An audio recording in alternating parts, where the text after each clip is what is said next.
مرحبا حبايبي، اليوم تمرد على الإعلامي ياسر سامي. ياسر سامي يقول ما أصبح أنا إعلامية ولا شاعرة ولا فنانة ولا مذيعة. أوكي. ويقول أني دربتك وانتي فتيلي على الانستغرام. زين، أني من فتت لك على الانستغرام شلون دريت بين انت تريد تصور برنامج وتريد لك بنية؟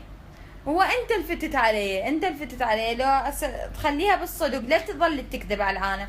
والبرنامج بعدين اول شيء اني نجحته، لو مو اني العالم ما يباعون ترى عليك، ما حد ما يحبك لين انت. اوكي، لا تظل تصرح بكيفك، وجميع القنوات لا يظلون يصرحون بكيفهم، لازم تتحاسب ولازم تتحاسب. سويت جريمة؟ اني ما سويت جريمة، مجرد سويت مقلب اني وصديقاتي. ليش حارقين قلوبكم؟ شنو ماتوا وراي العالم؟ ماتوا وراي مثلا؟ ما حد ما مات وراي، عادي. ترحموا لي، اكو ناس ترحموا لي، اكو ناس غلطوا علي، عادي اتشرف. وارجع واقول لك مو انت اللي تقيمني ولا الناس بتاعتك اللي يقيموني، جمهوري هو اللي يقيمني، الناس اللي تحبني، لان اني الفضل الي، اني نجحت البرنامج. وبعدين انت من تقول البرنامج صورناه باسبوع، شو وقت لحقت تدربني؟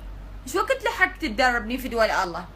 والله انت لا لحقت تدربني. اني كان عندي موهبه شعريه، واني صرت جريئه قبال الكاميرا وما خفيت، وبعدين كل شيء انت ما سويت لي. اوكي، كل شيء ما سويت لي، سويت لي بالله شلون دربتني في دول الله. واني طبيت لك على الانستغرام. كافي كذب، كافي تكذب، كافي تشوه صورتي قبال العالم. ترى عيب والله، انت اعلامي ومعروف